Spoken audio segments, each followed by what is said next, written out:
O ano de 2026 está começando e esse ano promete muita coisa nos cinemas, muitos filmes bons e muitas coisas com um tanto de preocupação. Então nesse vídeo eu vou falar as minhas expectativas para os projetos de cinema que eu mais estou com expectativa para esse ano de 2026. Mas vamos logo para o que interessa, porque essa lista está bem grande e a gente tem bastante coisa para falar aqui. Mas antes, não esquece de curtir o vídeo, deixar os seus comentários para me dizer qual é a sua lista e, obviamente, compartilhar e fazer todas as coisas que você sabe que tem que fazer para ajudar esse canal a crescer ainda mais. Então vamos começar, porque essa lista, como eu já falei, é longa e a gente tem bastante coisa para falar agora.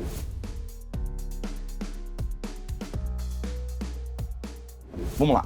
Para começar, eu tenho que deixar claro que a lista não está por ordem de expectativa, e sim por ordem de lançamento, começando com os filmes que estreiam mais recente para os que estreiam mais no futuro. O segundo ponto é que eu vou falar muitos nomes dos atores, diretores e tudo mais, e com certeza eu vou pronunciar eles de maneira errada. Então, por favor, não se atentem a tanto a pronúncia, porque claramente eu vou errar muitos nomes.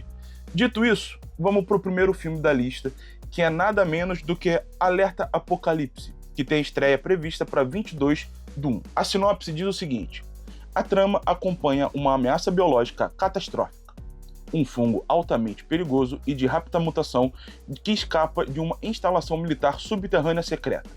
Robert Quinn, interpretado por Liam Neeson, é um ex-agente de bioterrorismo aposentado e é recrutado para conter a proliferação antes que leve ao mundo à extinção. Ele recebe a ajuda improvável de Travis, que é interpretado por Joe Carey, e Naomi, que é interpretada por Georgina Campbell, dois funcionários civis de uma unidade de armazenamento que se veem presos no meio do caos.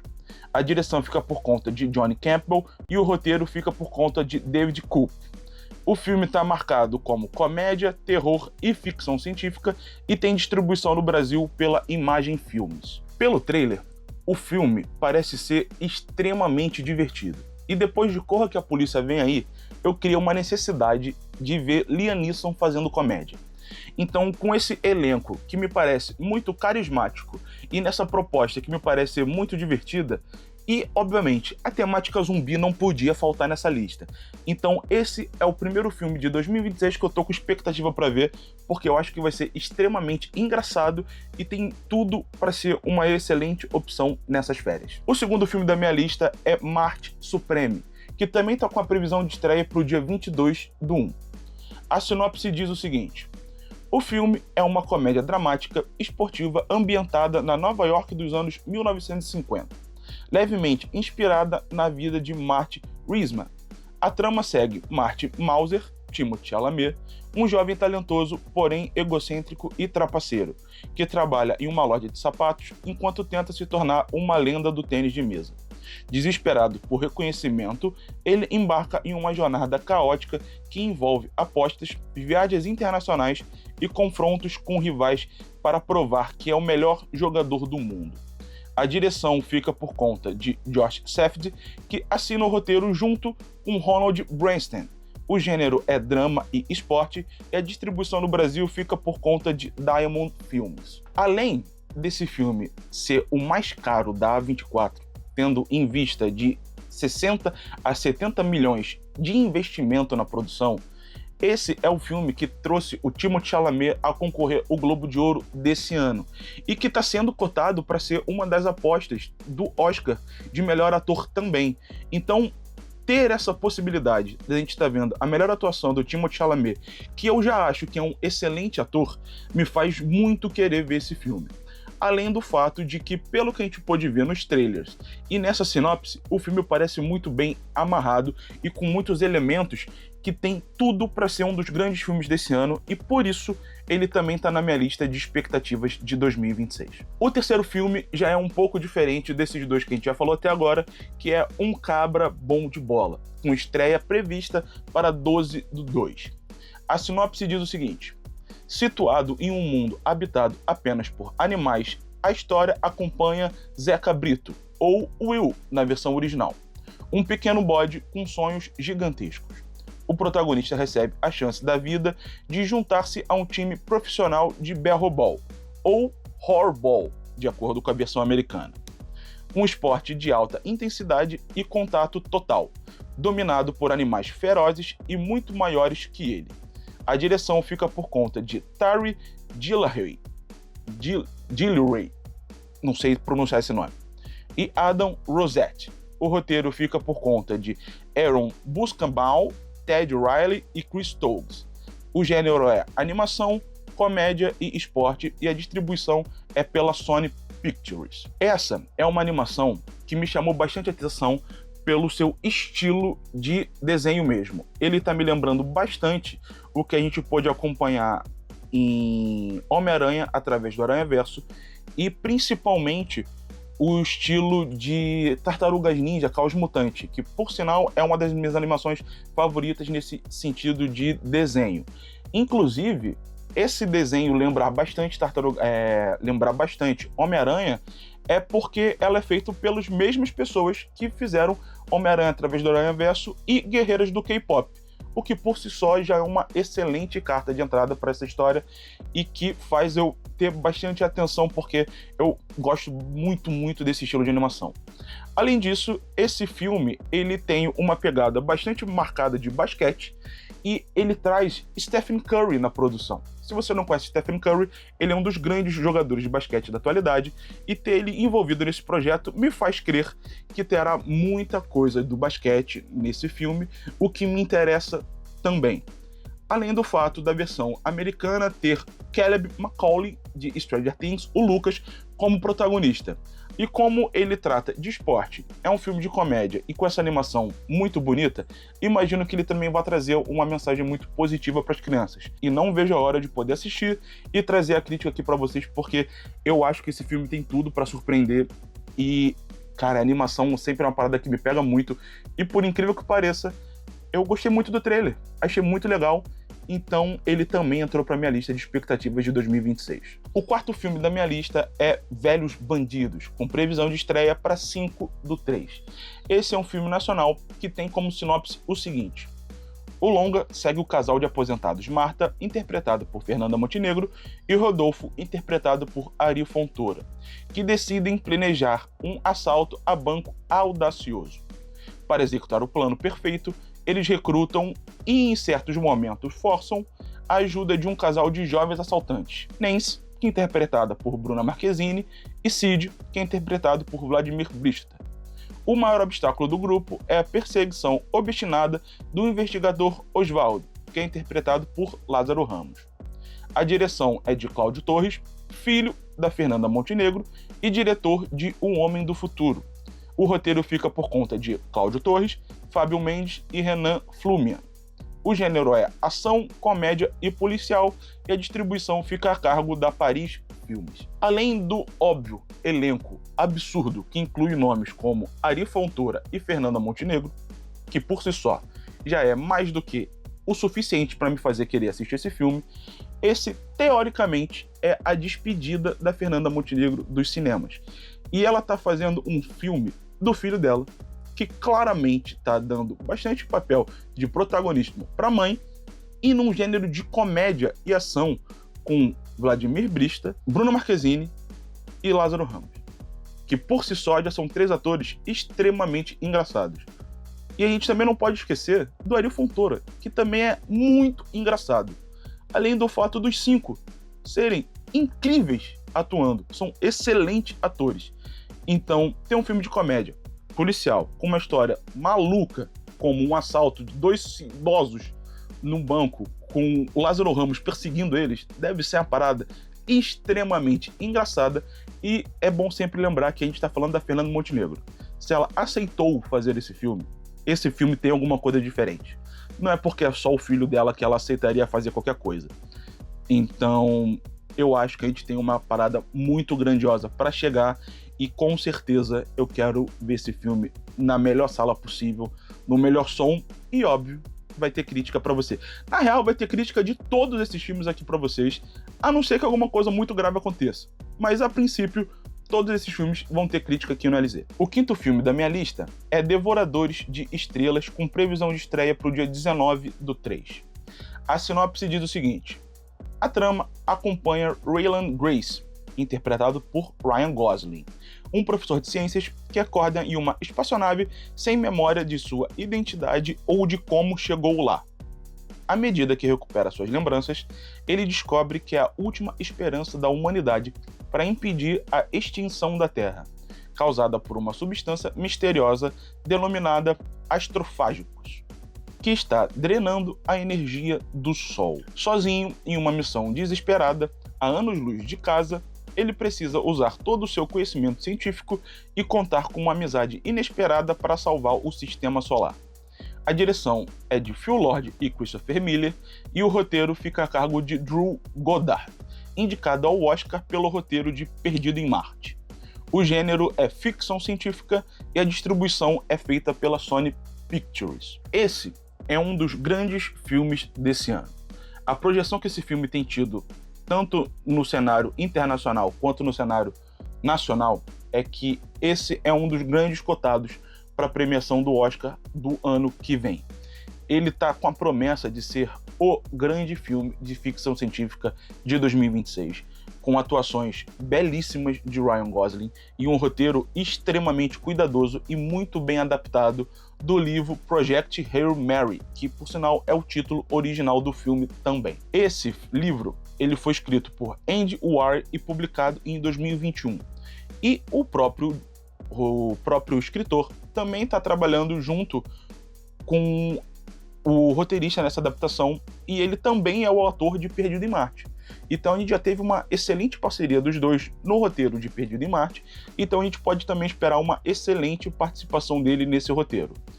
O Ryan Gosling está sendo muito elogiado lá fora, nos poucos materiais que já saíram, e toda essa expectativa de que esse filme será tão grandioso me faz querer assistir esse filme, que é um assunto que me interessa bastante, que é ficção científica, algo que eu gosto muito, e que com todos esses pré-requisitos que aparentemente o filme está cumprindo, com certeza faz ele entrar na minha lista, e eu tô com a expectativa alta.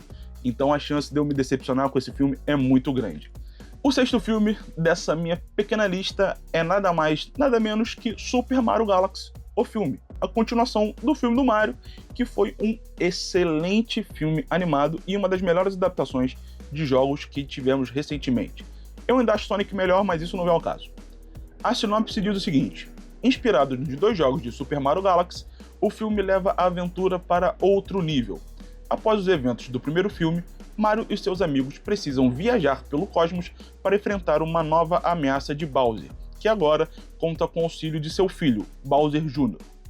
A trama introduz a princesa Rosalina, a protetora do universo, e as pequenas estrelas conhecidas como Lumas, que concedem novos poderes aos heróis. A direção fica por conta de Aaron Horvath e Michael Giellis, que foram os diretores de Super Mario Bros. O filme. O roteiro também é de Matthew Fogel, que foi o responsável pelo Super Mario Bros. O filme. O filme continua sendo do gênero de animação, aventura, comédia, família e fantasia, e a distribuição continua a cargo da Universal Pictures. Não precisa explicar muito o porquê esse filme está na minha lista, né?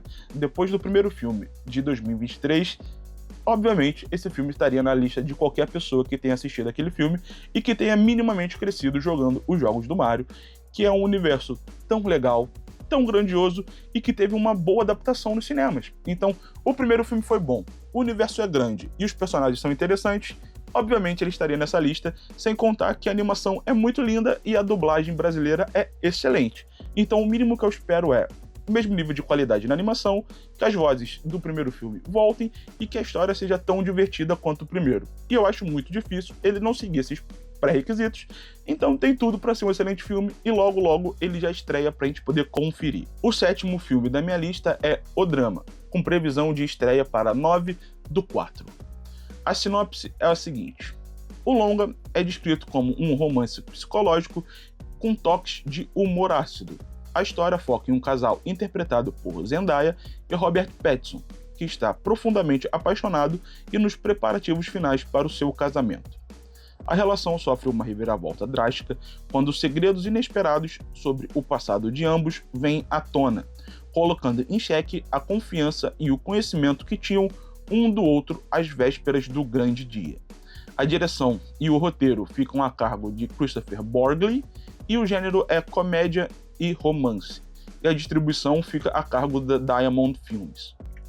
Esse é mais um dos grandes filmes da A24 desse ano e promete grandes atuações de Robert Pattinson e de Zendaya, que tem uma carga dramática absurda no roteiro e uma capacidade incrível de abordar de maneira fiel e pesada esse drama, mantendo o carisma e entregando atuações de níveis, assim, surreais. Então, o filme está basicamente apostando no talento desses dois atores para entregar um roteiro que aparentemente é denso e complexo. E conhecendo os dois atores, eles têm tudo para conseguir entregar, e esse filme também é uma das grandes apostas da A24 esse ano. E a A24 é conhecida por ter qualidade. Então, com certeza está na minha lista. E logo, logo a gente também vai poder conferir esse filme que eu tô com a expectativa alta, embora eu confesso que o trailer não tenha me empolgado muito. Mas o elenco é astronômico e não tem muito mais o que dizer, porque a gente não tem muita informação sobre esse filme. Mas é basicamente isso. A expectativa do que esse filme pode ser é tão alta que me faz querer assistir esse filme. O 8º filme da minha lista é Chover no Molhado, não preciso nem explicar muito, que é Michael com previsão de estreia para 23/4. A sinopse é o seguinte: o filme é um retrato cinematográfico da vida e do legado de Michael Jackson. A trama promete um olhar íntimo sobre a vida do artista, desde a descoberta do seu talento espetacular como um jovem líder dos Jackson 5, até sua ascensão como artista solo mais influente e inovador que o mundo já conheceu. O longa explora sua jornada criativa e as ambições por trás da sua visão artística única, destacando performances icônicas de sua carreira solo. A produção também deve abordar os bastidores, as controvérsias e as pressões que cercaram sua vida e carreira, culminando nos momentos que antecederam sua morte em 2009. A direção fica na conta de Antoine Fuqua e o roteiro fica a cargo de John Logan. O gênero é biografia, drama, história e musical, e a distribuição a cargo da Universal Pictures.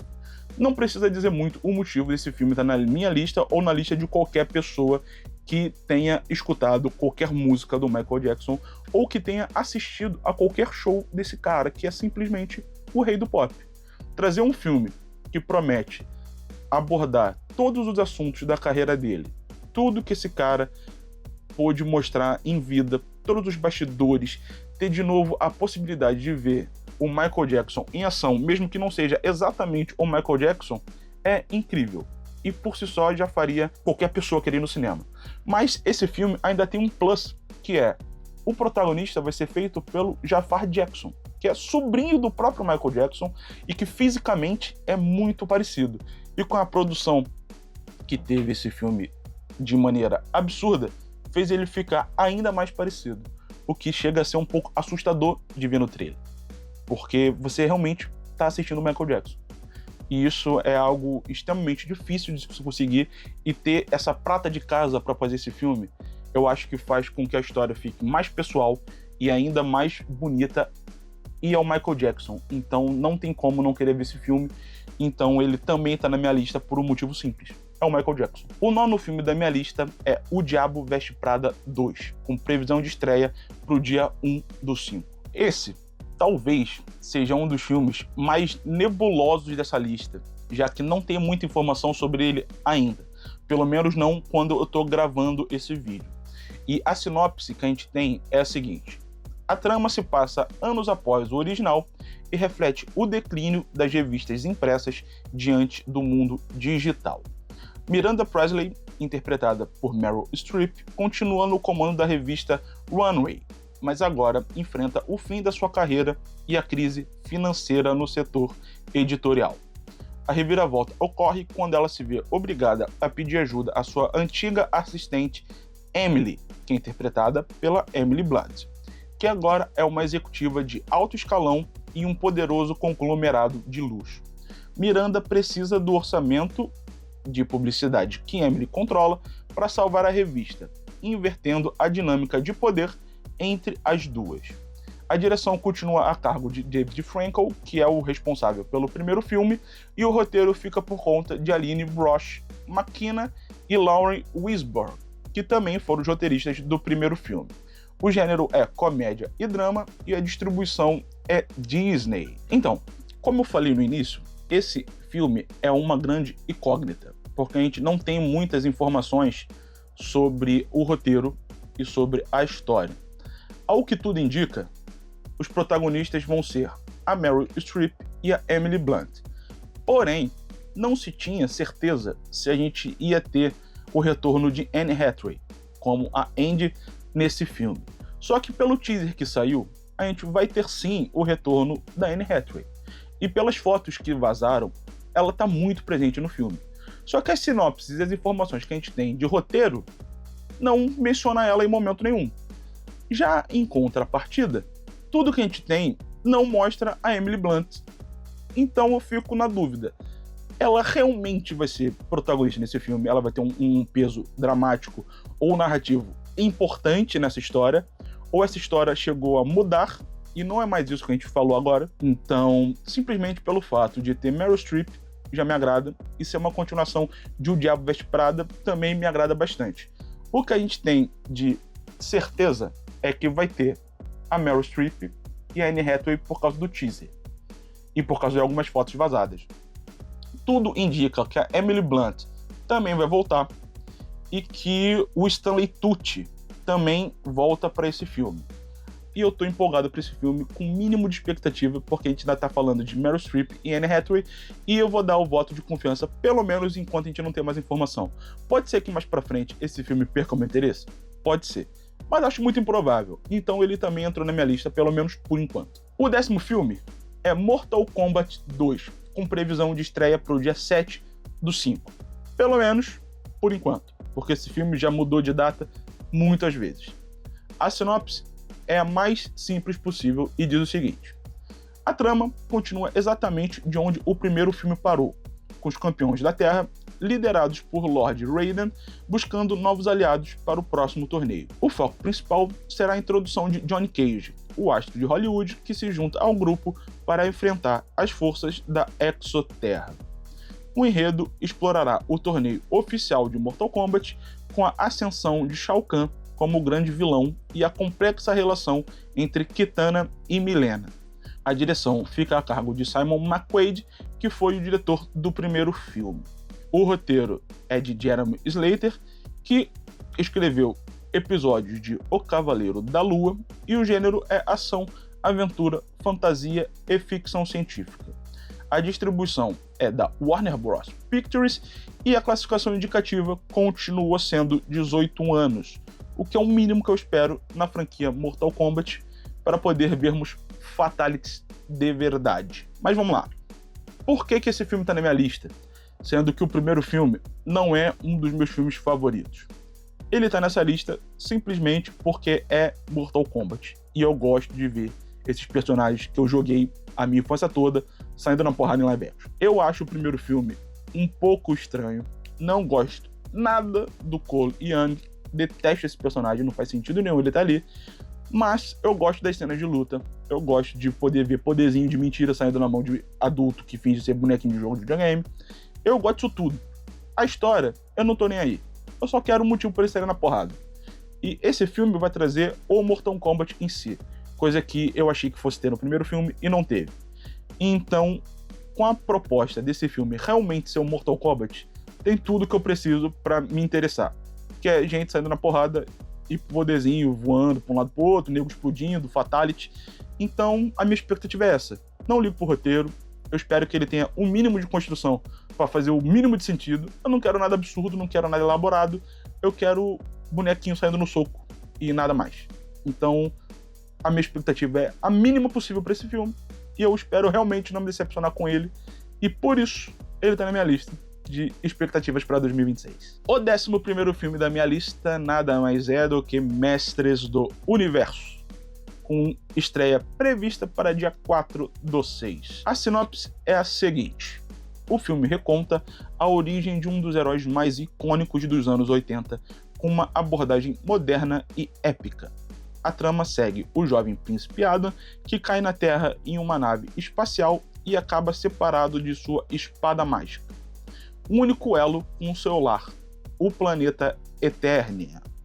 Após décadas vivendo na Terra, Adam consegue rastrear a espada e é transportado de volta através do espaço para defender seu reino contra as forças malignas do esqueleto.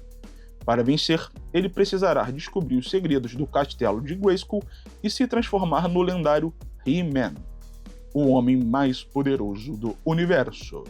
A direção é de Travis Knight, que foi o diretor de Bumblebee e Cubo e as Cordas Mágicas, e o roteiro fica a cargo de Chris Butter.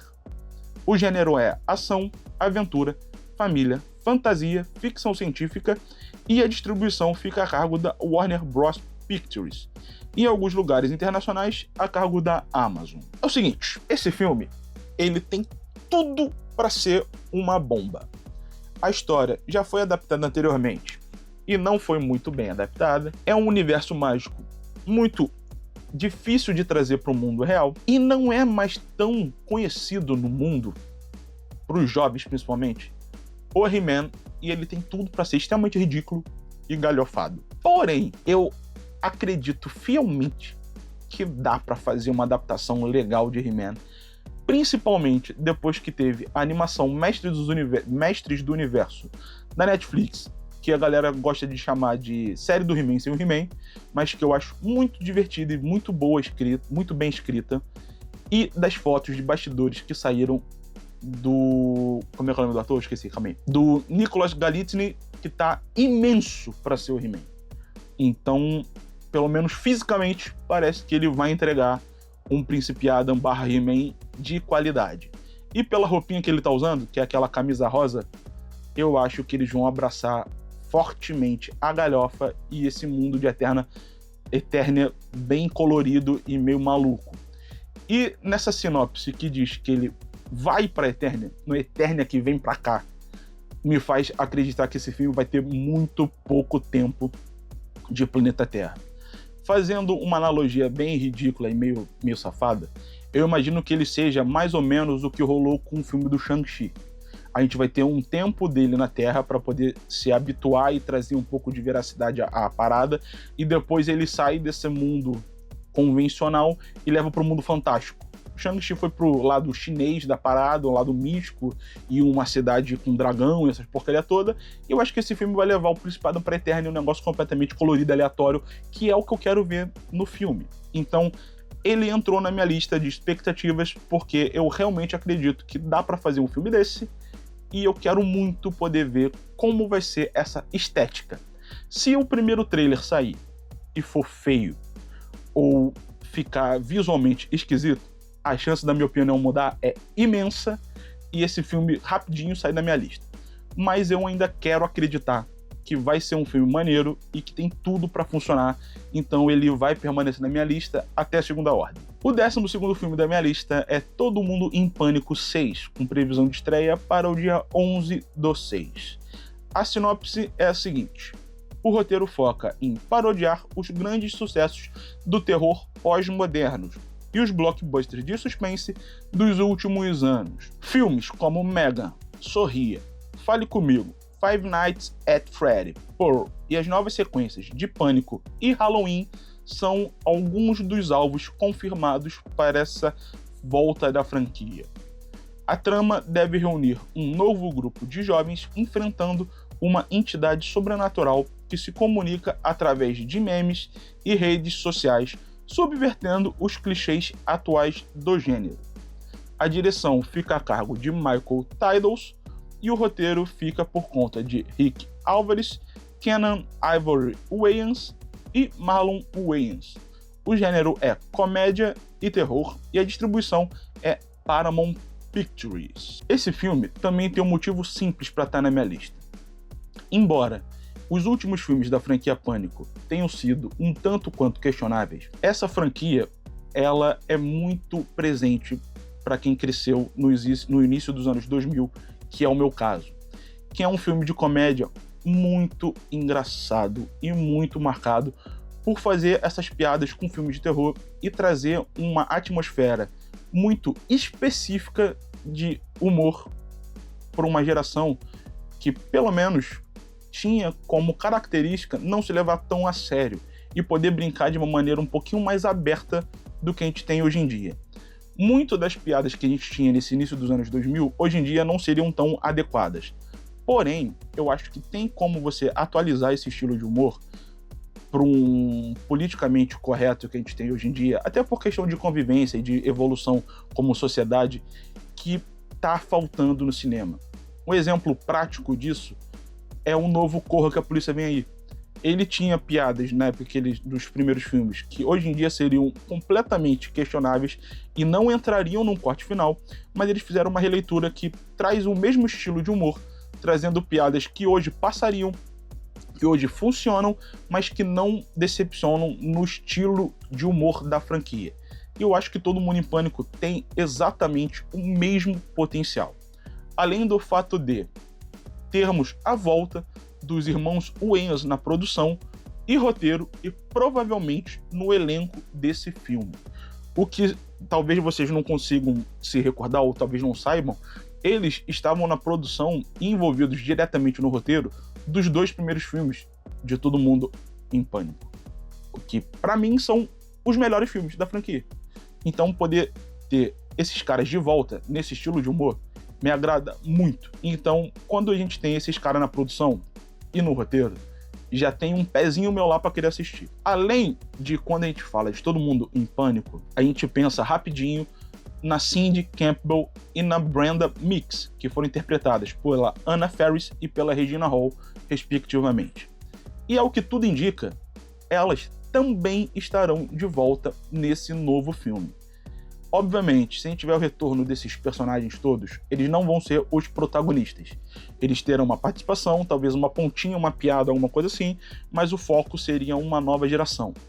Mas mesmo assim, eu acho que vale a pena dar um voto de confiança para esse filme e eu acho que esse estilo de humor vai fazer muito sentido com o tempo que a gente vive hoje em dia.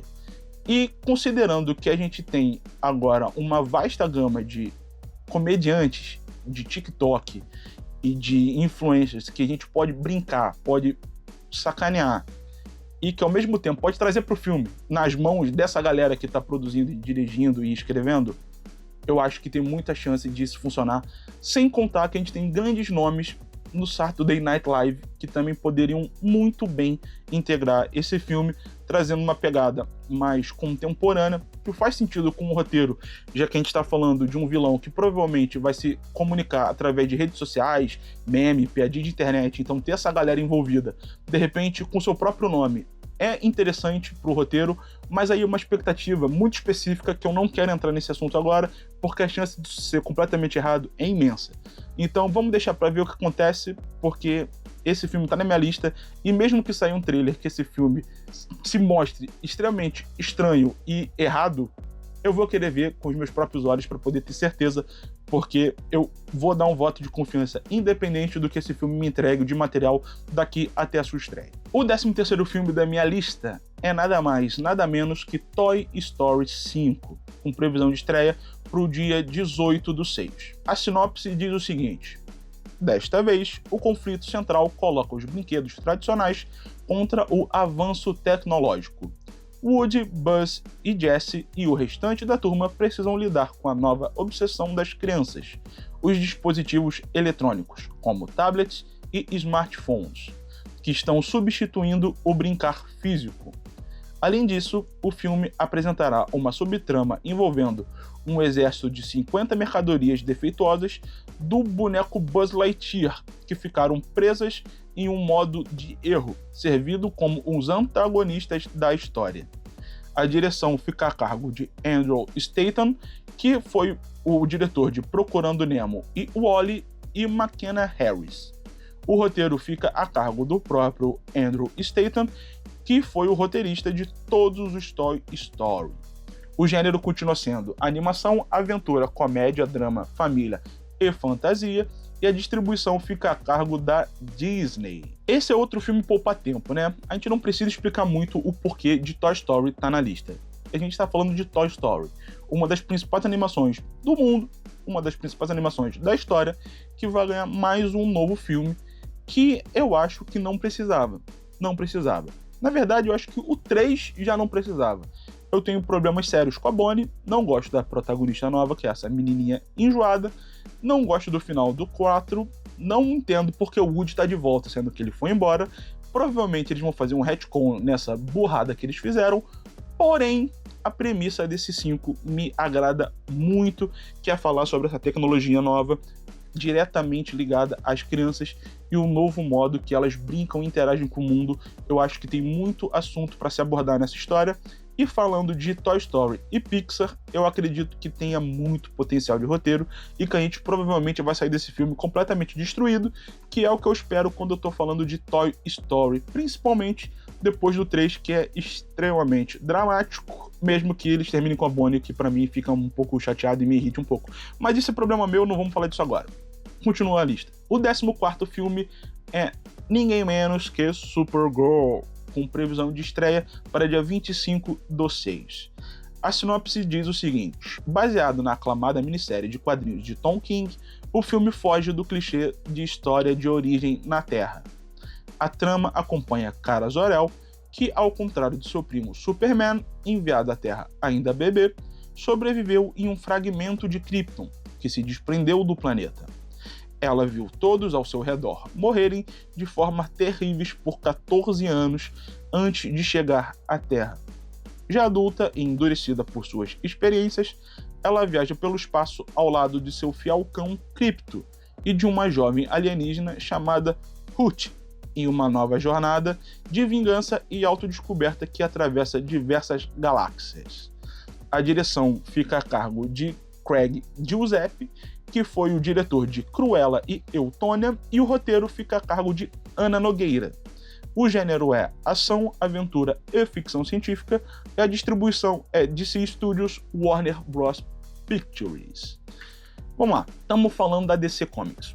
E se você provavelmente já viu alguma coisa minha, ou reparar legal na minha estante aqui do lado, vai ver que eu sou um grande fã da DC.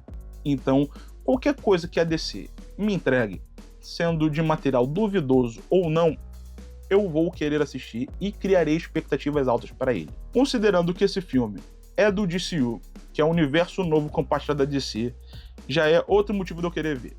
Baseado em um quadrinho que é excelente e que eu tô devendo para vocês uma análise completa aqui no canal, e então eu vou me comprometer nesse exato momento dizendo que em breve vai ter um review completo desse quadrinho que eu já li algumas vezes, tenho aqui ele em algum lugar nessa minha pequena prateleira, e que foi um dos ganhadores do prêmio Eisner. Eu não vou lembrar exatamente agora o ano que ele ganhou, mas ele ganhou.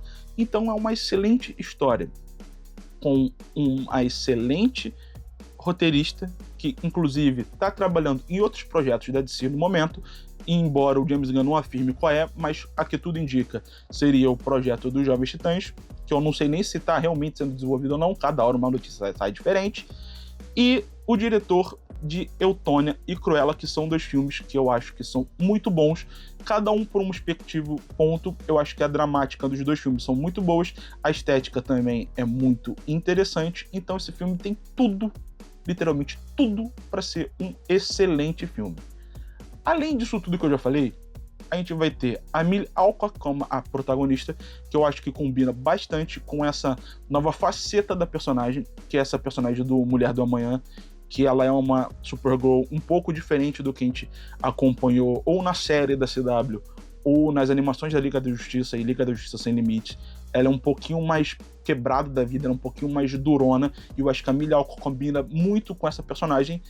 E teremos o Lobo nesse filme, com a presença, com a interpretação de ninguém menos do que Jason Momoa, que sempre quis interpretar o personagem, que eu acho que combina muito com o personagem, e eu acho que tem tudo para funcionar nesse universo de si que está começando agora.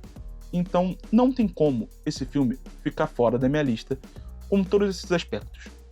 Eu sei que recentemente tem rolado um papo de que o roteiro não é 100% adaptado dos quadrinhos, ele é mais inspirado, mas eu também já tinha lido algumas matérias um tempo atrás dizendo que o James Gunn ele estava se apoiando no roteiro original de Mulher do Amanhã, o primeiro roteiro que foi barrado pela DC na hora de publicar o quadrinho, que envolvia o Lobo.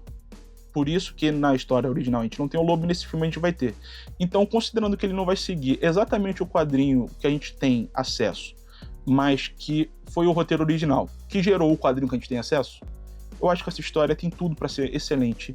Olha pro trailer que saiu, olha pro filme do Superman e olha pra possibilidade que esse filme tem de entregar. Esse filme, se não for o meu favorito do ano, vai ser um dos. E como eu tenho a tendência muito grande a puxar o saco da DC, provavelmente ele vai ser o meu filme favorito do ano. E eu não vejo a hora de chegar junho para poder assistir essa maravilha e poder vir para vocês aqui falar a minha opinião completamente enviesada, a não ser que esse filme seja extremamente horrível. E aí nem eu consigo passar pano. Mas como eu acho que esse não vai ser o caso, eu vou trazer uma opinião completamente enviesada, enaltecendo esse filme maravilhoso que eu nem vi, mas eu já considero pacas. Vamos para o 15º filme da minha lista, chamado A Odisseia, marcado para o 16/7. A sinopse é extremamente curta, porque a partir de agora a gente não vai ter muita informação dos filmes, porque eles ainda demoram bastante para estrear. Mas o que temos é o seguinte: após a guerra de Troia, o guerreiro grego Odisseu enfrenta criaturas míticas e deuses em sua épica jornada de volta para casa, onde sua esposa Penélope o aguarda. A direção e o roteiro é por conta de Christopher Nolan. O gênero é ação, aventura, fantasia e história, e a distribuição é por conta da Universal Pictures. Estamos falando do filme do Nolan desse ano, e só por isso a expectativa já é altíssima. Estamos falando de uma história extremamente grandiosa e um orçamento previsto para ser maior de 200 milhões de dólares e controle criativo total pro Nolan. Então a gente está falando de tempo, dinheiro e liberdade criativa pro Nolan fazer o que ele quiser. E isso por si só já é uma grande coisa, sendo previsto para ser o melhor filme do ano e o principal concorrente ao Oscar do ano que vem, tendo possibilidades grandes, mesmo antes de estrear, de ser eleito como melhor filme, melhor diretor, melhor roteiro. Não sei se ele vai entrar como roteiro adaptado original, provavelmente seria roteiro adaptado, e melhor fotografia, sendo que o filme nem estreou. Isso já é uma coisa extremamente grandiosa. Além disso, os rumores indicam que o filme utiliza efeitos práticos e inovadores para simular ambientes de gravidade zero ou realidades distorcidas. Mas o que o ambiente de gravidade zero quer dizer quando a gente está falando de A Odisseia? Eu não faço a menor ideia. Mas vamos confiar no Nolan e deixar o rapaz trabalhar, que normalmente ele entrega coisas extremamente grandiosas. Então, dá para ver que é um projeto extremamente grandioso, extremamente ambicioso e que só por rumores já dizem que vai ser o grande projeto do ano e o principal concorrente de prêmios da próxima temporada de premiações. Então, mesmo que eu não quisesse ver esse filme, não tem como deixar esse filme passar. Esse filme simplesmente tem tudo para ser um absurdo. E eu não vejo a hora também de chegar na data, que eu nem me lembro agora qual é. É julho? Junho? É julho. Chegar em julho para poder assistir esse filme, que com certeza vai ser um dos grandes assuntos do meio do ano. O 16º filme dessa lista também é um grandíssimo poupa-tempo, chamado Homem-Aranha Um Novo Dia, com previsão de estreia para 30/7. A sinopse também é algo incerto, que diz o seguinte: ao que tudo indica, a história seguirá os eventos de Sem Volta para Casa, onde o mundo esqueceu quem é Peter Parker, e trará o próprio tentando se concentrar na faculdade e deixar o Homem-Aranha para trás, até que uma nova ameaça surja, fazendo com que ele quebre sua promessa, vista o traje, e se una a um aliado inesperado. Rumores apontam que esse aliado possa ser o Justiceiro, interpretado por Jon Bernthal, que está confirmado no filme, ou o Demolidor de Charlie Cox, ou a Gata Negra, que tem sido nomes que aparecem como boatos desde estarem no filme. A possível ameaça que Peter deve ter de combater será o rei do crime de Vincent D'Onofrio, que agora é o prefeito de Nova York e declarou guerra aos vigilantes mascarados, reforçando a possibilidade do Demolidor estar no filme. A direção é de Destin Daniel Cretton, que foi diretor de Shang-Chi, A Lenda dos Dez Anéis. O roteiro fica por conta de Chris McKenna e Eric Summers, todos os filmes do Homem-Aranha até o momento. No caso, todos os filmes do Tom Holland. O gênero é ação, aventura, fantasia e ficção científica e a distribuição é Sony Pictures. Esse filme é uma grande incógnita por enquanto, porque a gente sabe que existe uma grande guerra de braço entre a Marvel Studios e a Sony para ver qual vai ser a história desse filme. Porque parece que a Sony quer algo tão grandioso quanto foi o Sem Volta para Casa, por trazer novos Homem-Aranhas, trazer de volta o Andrew Garfield e o Tobey Maguire e algo nesse sentido.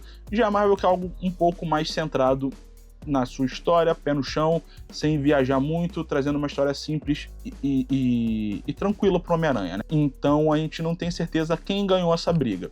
Ao que tudo indica, a gente vai ter a presença do Demolidor nesse filme. A gente tem certeza que vai ter a presença do Justiceiro, interpretado pelo John Bertrand. A gente não tem certeza nem se ela esteve presente em algum momento nas expectativas de roteiro da Gata Negra tá nesse filme. O que a gente sabe é que o Tom Holland está de volta, o John Bertrand tá no filme, a Zendaya e o Jacob Batalon também estão no filme, e que esse filme seguirá os acontecimentos do filme anterior. E que ele vai funcionar entre os filmes do Vingadores, que honestamente já não sei mais os nomes. Acho que é Vingadores Doomsday e Vingadores Guerras Secretas. Acho que é isso, mas eu não tenho certeza. Então, eu acredito que esse filme seja o mais pé no chão possível, e não sei se ele vai ter o Rei do Crime como vilão. A gente sabe que o Escorpião vai estar nesse filme, que ele vai fazer a sua volta, que estava lá presente na primeira cena pós-crédito do primeiro filme do Homem-Aranha, o De Volta para Casa. Mas o que isso quer dizer? Ele vai ser o principal vilão desse filme? Eu acho muito improvável. Mas ele está presente. É um filme do Tom Holland, é a continuação do Homem-Aranha, é o universo da Marvel se expandindo, e recentemente, depois de tantos problemas nesse MCU, ter a continuação de um filme que foi bem em um universo que é interessante, me agrada bastante. Então, eu acredito que esse filme vai ser grandioso e vai ser muito bem vendido. Então, ruim, ele até pode ser, mas o marketing vai mentir pra gente até o último segundo. E mesmo que ele não vá mentir, eu me conheço, é um filme de super-herói, eu vou estar lá pra assistir. Então, assim que a gente ter esse filme mais perto, ou tiver mais informações, e eu assistir, a gente volta aqui pra poder falar desse mais novo filme do Homem-Aranha, que aparentemente vai ser o início de uma nova trilogia. Então, seria esse filme mais 2. Então, se ele realmente for seguir esse caminho, isso aqui é o início de uma história que a gente vai acompanhar pelo menos mais uns 5 aninhos aí, provavelmente, né? Vamos ver o que essa história tem pra falar pra gente. O 17º filme da minha pequena lista é Cara de Barro, com previsão de estreia para 10/9. A sinopse é a seguinte: o filme é descrito como um terror psicológico e suspense policial, afastando-se da fórmula tradicional de filmes de heróis. A trama foca em Basil Karlo, um ator de cinema que, após um acidente trágico que deforma seu rosto, entra em um surto psicótico. Consumido pela vaidade e pela loucura, ele utiliza de meios que o transformam no Cara de Barro. A direção é de Mike Flanagan e o roteiro também é assinado por Mike Flanagan. O gênero deste filme é ação, aventura, terror, ficção científica e suspense. E a distribuição é Warner Bros. Pictures e DC Studios. Então, assim como a gente tem o filme do Homem-Aranha, esse filme é uma grande incógnita.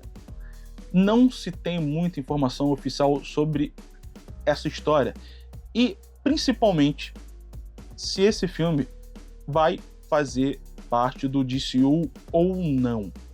Ao que tudo indica, ele vai ser parte do DCU, mas eu não vou te cravar agora com exata certeza, porque tem hora que eles falam que faz parte do DCU, tem hora que fala que não.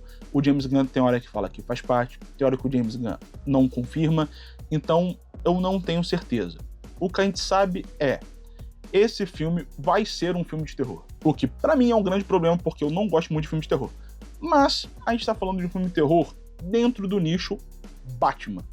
Algo que a gente nunca teve nos cinemas, ou pelo menos eu não me lembro de ter tido, um filme do universo do Batman realmente focado no terror. O cheiro de terror e Batman combina muito. Não quer dizer que o Batman vai estar nesse filme. Provavelmente não estará. A gente está falando aqui de um filme de origem do personagem Cara de Barro, que é o Basil Karlo. A história dele é muito propícia a ser um filme de terror muito pesado, de ser um body horror. Sou péssimo em pronúncia. Um body horror que provavelmente vai ser incômodo de ver. Isso vai ser um grande problema para mim, porque eu detesto esse tipo de filme, mas a gente está falando de filme de quadrinho da DC e do universo do Batman, que são pontos que normalmente me fazem querer assistir. E mesmo com um pouquinho de receio, e provavelmente sabendo que eu vou passar um pouquinho de vergonha durante a exibição desse filme, eu quero muito ver o que eles vão fazer com esse personagem nesse filme que foi muito barato. Ele está sendo produzido e está sendo feito, se eu não me engano, acho que ele já até terminou de ser gravado, ele já está em pós-produção, porque ele foi um filme extremamente barato. E isso pro DCU é muito bom, caso ele entre pro DCU, né? Mas se for só DC Studios também já é muito interessante. Porque se ele for um filme de terror com qualidade, mesmo que ele seja do universo de quadrinhos, o público que gosta de terror vai assistir e vai fazer bilheteria. Se ele for um filme do DCU de qualidade, um filme de super-herói de qualidade pro universo como um todo, os fãs do universo DC e que estão acompanhando essa história vão dar bilheteria porque vão assistir esse filme. Se ele simplesmente for um filme que tenha ligação com Batman ou que mencione alguma coisa, os fãs do Batman vão assistir o filme e vão trazer bilheteria. Então, ele tem 3 portas de entrada para públicos teoricamente diferentes que tem chance de trazer bilheteria. E como ele foi barato, a chance dele fazer uma bilheteria de lucro alta é muito grande. Então, acredito que esse filme tem muita capacidade de ser um filme disruptivo dentro da DC e principalmente dentro do gênero de super-heróis. Porque talvez depois de Eternos seja o único filme que ele esteja realmente em sua essência tentando ser diferente. E aparentemente esse vai ser um filme de terror. E vamos ver como é que vai ser esse filme aí e se eu vou conseguir sair vivo para poder falar para vocês depois. O 18º filme da minha lista é The Legend of Aang, The Last Airbender, com previsão de estreia para 8/10. A sinopse é a seguinte: diferente da série original ou do live action, este será uma animação cinematográfica que funciona como sequência direta da série de 2005.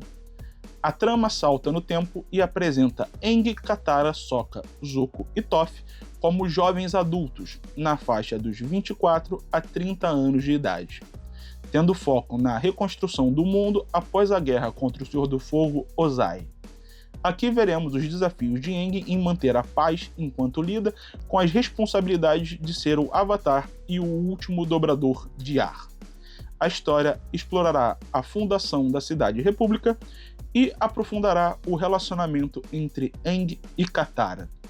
A direção é de Lauren Montgomery, que trabalhou na série original, e William Mata. O roteiro fica por conta de Kenneth Lin.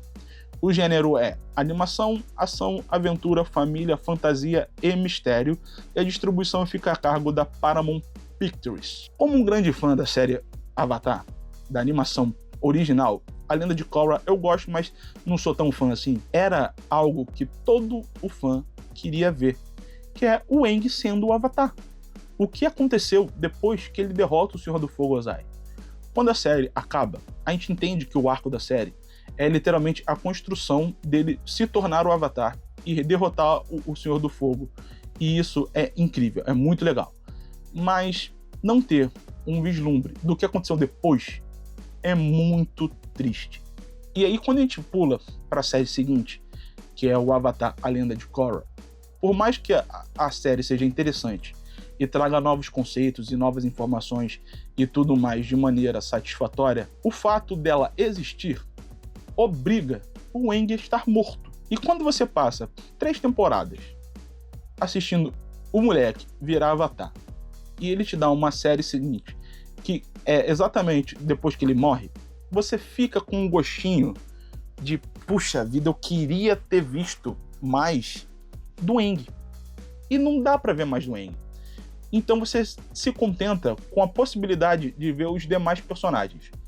E aí o Sokka morreu, o Zuko quase não aparece, porque ele tem coisa pra fazer, porque ele é o Senhor do Fogo. A Toph tá maluca e ilhada no meio da floresta, interage muito pouco. A Katara aparece mais, mas mesmo assim não é tão interessante pra história, e você fica completamente órfão dos personagens que você acompanhou esse tempo todo. Então a gente tem um filme que vai seguir os moldes da série, que tem envolvimento de quem trabalhou na série, contando a história dos personagens que a gente sempre quis saber, é algo que me agrada muito. E pelo que a gente tem de informação, os dubladores originais, minto, as vozes originais, não são dubladores, as vozes originais vão voltar para interpretar os seus personagens.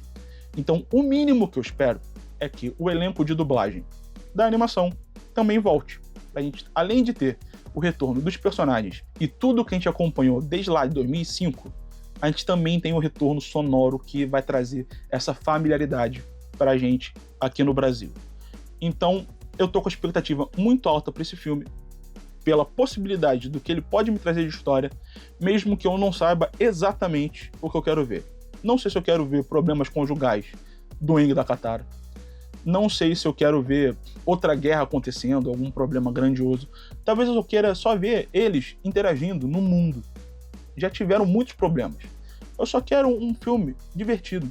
Eu quero uma história boa e que, por favor, não contradiga nada que foi estipulado em Avatar Lenda de Korra ou nos materiais extras de Avatar, que são quadrinhos, livros, tem muita coisa. Inclusive eu tenho alguns quadrinhos aqui que eu poderia trazer para vocês, inclusive. Deixa aí nos comentários se vocês se interessam por esse universo de Avatar, e aí eu trago algumas coisas que eu tenho aqui de Avatar para vocês. Eu acho que pode ser um conteúdo interessante, mas comenta aí o que vocês acham. Além disso, eu acho que ele tem tudo para agradar os fãs, e tem tudo para ser um revivo para essa franquia, que está sendo contada novamente pela Netflix no live action, e que, por sinal, a primeira temporada eu gosto bastante, embora eu saiba que elas têm alguns problemas, principalmente de narrativa e de urgência, mas aparentemente essa segunda temporada vai resolver esse problema, e eles gravaram também junto à terceira, então eu acho que eles vão mudar um pouco a urgência que a série animada tem na segunda temporada.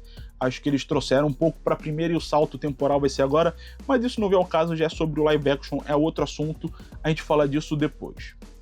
Seguindo para o próximo filme da minha lista, o 19º é Street Fighter, com previsão de estreia para 15/10. E a sinopse é a seguinte: embora não tenhamos detalhes exatos da trama, o filme é descrito como um reboot completo, focado na fidelidade visual e nos golpes clássicos dos jogos. A história parece girar em torno do torneio mundial organizado pela organização criminosa Shadaloo, liderada por Bison. O foco principal será o treinamento e a rivalidade entre Ryu e Ken, que precisam unir forças com Chun-Li e Guile para impedir os planos de dominação global de Bison. Ao que tudo indica, esse filme será diferente das versões de 94 e 2009, onde a produção promete focar no uso do Ki, trazendo fidelidade ao Hadouken e ao Shoryuken. A direção é de Kitao Sakurai e o roteiro é de Dalan Musson.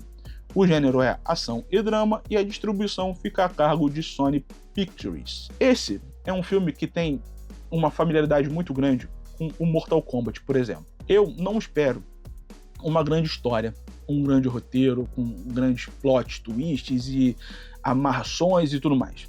Eu quero ver os bonequinhos que eu jogava quando pequeno saindo na porrada com um visual mais parecido possível. Diferente do Mortal Kombat, o visual do Street Fighter é muito mais colorido e muito mais galhofa, vamos chamar assim. Não é bem galhofa, mas ele é muito mais específico. Ele é um pouco mais lúdico do que aquela seriedade sombria que o Mortal Kombat traz. E pelo que a gente viu desse teaser que saiu recentemente, o visual tá muito fiel e parece que eles abraçaram o ridículo para sua essência. O que me agrada muito, muito mesmo. E com essa sinopse e informações que a gente tem de que eles estão focando no uso das habilidades e no visual e no estilo, eu acredito que esse filme tem tudo para ser uma excelente adaptação do Street Fighter e com potencial, inclusive, maior do que o do Mortal Kombat 2. Entre esses dois filmes, o Street Fighter é o filme que eu mais estou empolgado em assistir, porém, eu gosto mais da franquia Mortal Kombat, porque eu joguei mais Mortal Kombat, então eu tenho mais apego aos personagens de Mortal Kombat do que do Street Fighter.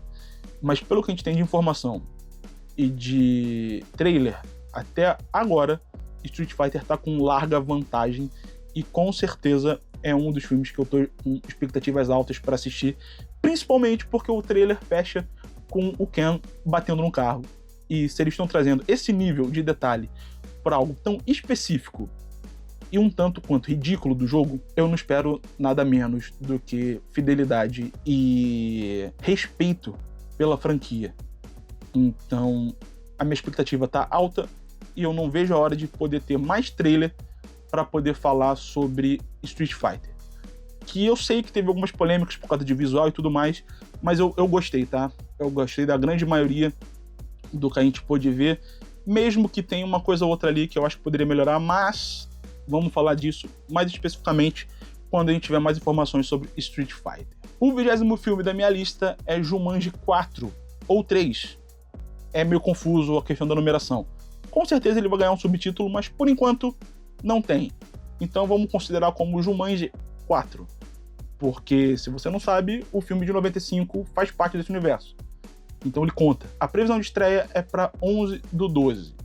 E a sinopse traz o seguinte. A trama aparenta seguir o gancho deixado na cena pós-créditos do filme anterior, onde os elementos do jogo vazam para um mundo real, de forma muito semelhante ao que aconteceu no filme de 95. Nessa sequência, iremos ver os avatares do jogo vividos por Dwayne Johnson, Jack Black, Karen Gillan e Kevin Hart interagindo com seus jogadores que costumam controlá-los.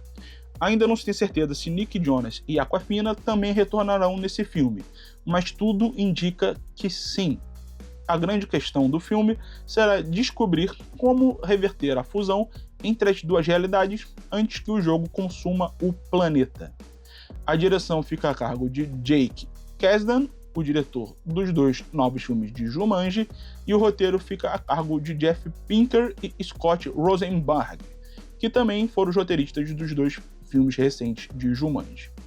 O gênero é ação, aventura, comédia e fantasia, e a distribuição fica a cargo da Sony Pictures. Seguinte, sei que tem muita gente que não gosta da franquia Jumanji.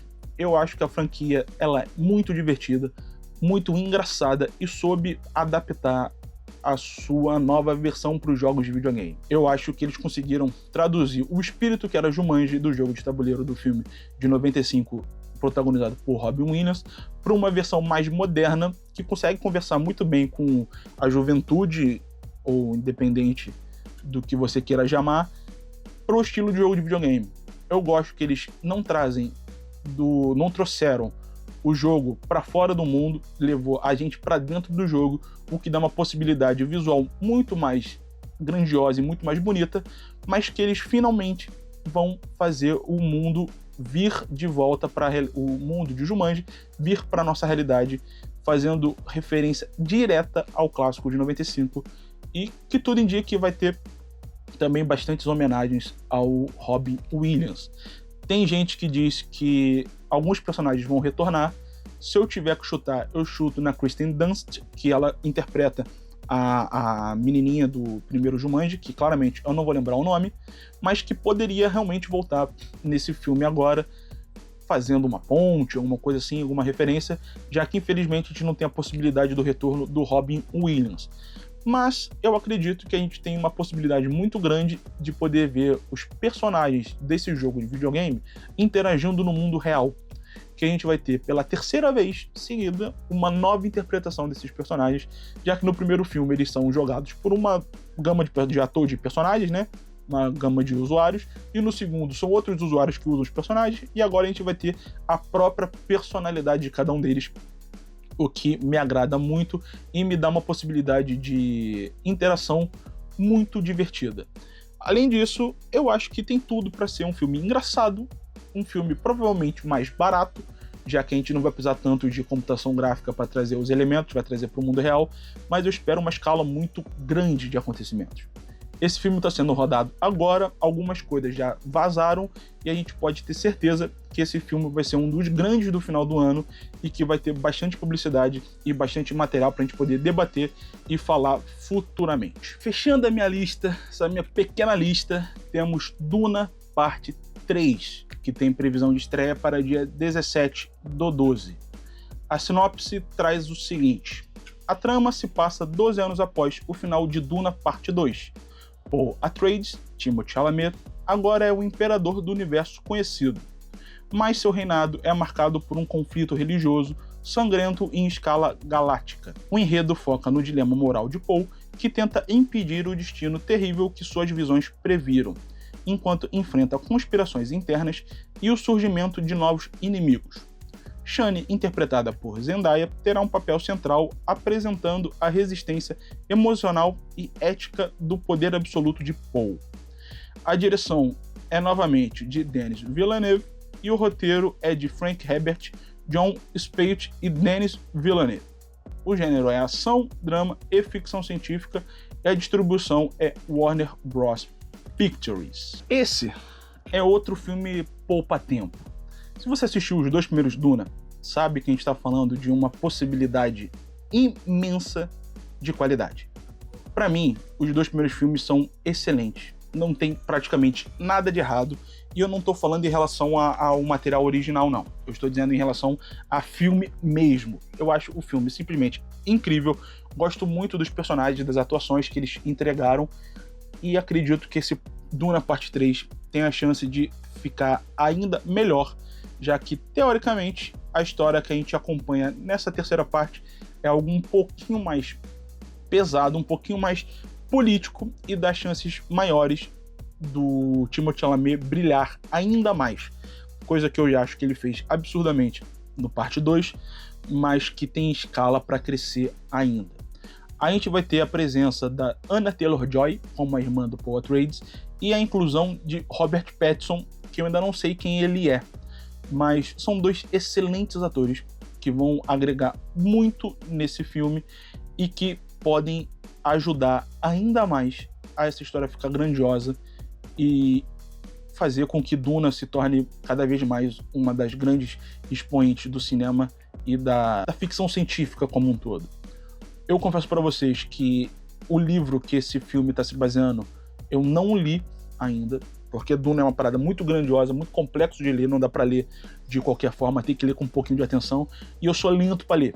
Então, eu ainda não li esse livro, mas com certeza eu vou estudar um pouquinho mais para poder ver mais da história, porque eu não sei dizer para vocês o quão profundo esse filme irá, porque a gente sabe que o primeiro filme e o segundo são adaptações do primeiro livro.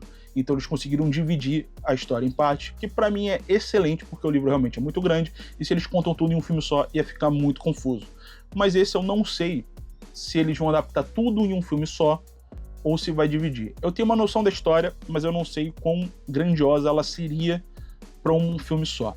Mas eu acredito no Villeneuve, eu acho que esse filme tem tudo para ser um excelente filme, e vai fechar a minha lista com chave de ouro para as expectativas de 2026. Mas seguinte, se você chegou até aqui, provavelmente você está se perguntando por que eu não falei de Vingadores Doomsday. E a justificativa é a mais simples possível. Eu acho que esse filme vai ser uma merda. Eu não tô com a menor expectativa para esse novo Vingadores, que eu me recuso a chamar de Vingadores Doutor Destino. O nome desse filme é Vingadores Doomsday. Doutor Destino não faz sentido nenhum. Mas eu acho que esse filme ele tem problemas sérios de expectativa. Eu acho que esse filme vai trazer de volta atores porque ele não se aguenta na história por si só, então ele está se apoiando na volta de alguns personagens, de alguns rostos que a gente tem apego emocional, que inclusive é o próprio vilão do filme, é o Dr. Destino. O Robert Downey Jr. voltando como o Victor Von Doom, pra mim, é uma escolha terrível. Eu acho que não faz sentido nenhum. O roteiro vai ter que me convencer de maneira muito, muito séria para isso daí fazer algum sentido. Mas eu realmente acredito que esse filme não vai ser bom. Provavelmente, quando sair um trailer, eu mude de ideia pelo visual. Mas pelos teasers que saíram até agora, que se eu não me engano foram 2, eu não tô com a menor expectativa para esse filme. Mas a menor expectativa. Eu acho que esse filme vai ser um grande problema. Eu acho que eles vão sucatear muitas histórias que eles tentaram introduzir nessa nova fase e eles desistiram no meio do caminho. Eu acho que tem personagem que poderia ter sido melhor trabalhado, que vai deixar de ter história, porque eles não acreditaram no próprio potencial de história desses personagens menores e tudo mais, e trazer de volta Chris Evans, Robert Downey Jr. e alguns outros nomes que com certeza vão voltar. E eu não tô falando dos personagens da Fox, não. Eu acho que os personagens da Fox fazem sentido entrar aqui por causa de um contexto de multiverso. Mas eu tô dizendo no sentido dos nomes dos rostos que eles mataram em Vingadores mesmo, por seja qual for o motivo, fim de ciclo, salário alto, não tô a fim de trabalhar contigo mais, independente do motivo. Trazer essa galera de volta é afirmar que eles não confiam nos personagens novos, nos atores novos, nas histórias novas. Eles precisam dessa galera para poder fazer bilheteria. E como esse filme vai ser um filme caro, eles precisam muito da bilheteria para, pelo menos, não ficar com dívida. Então eu tenho uma opinião muito específica sobre Vingadores Doomsday, que eu vou falar para vocês em outro momento. Assim que saírem os 4 vídeos que estão sendo exibidos nas sessões de Avatar, eu vou trazer para vocês aqui os 4 vídeos bonitinhos, os 4 teasers, falando do que eles devem representar, a minha opinião para esse filme. Vamos debater mais sobre isso, porque, cara, esse Vingadores não me convenceu ainda. Pode ser que ele mude minha ideia quando sair um trailer completo? Pode, mas acho muito improvável. Mas de qualquer forma, eu vou assistir esse filme nos cinemas, porque estamos falando de filme de super-heróis, que é a principal fonte de inspiração que eu tenho hoje em dia de teorias, mas, de verdade, não me convenceu. Eu acho que vai ser mais problemático do que vantajoso, mas isso fica para um outro momento. Se você terminou esse vídeo, eu quero que você agora comente. Quais são as suas expectativas? Se vocês concordam com alguma coisa que eu falei, se eu tô criando expectativa demais em alguma coisa que não vale a pena, e se tem algum outro filme que vocês acham que eu deveria pôr na minha lista, tirando Vingadores. Eu já deixei claro que eu acho que vai ser uma merda. Mas eu quero saber a opinião de vocês. Então, por favor, comentem se vocês chegaram até aqui, que é muito importante para ajudar o canal.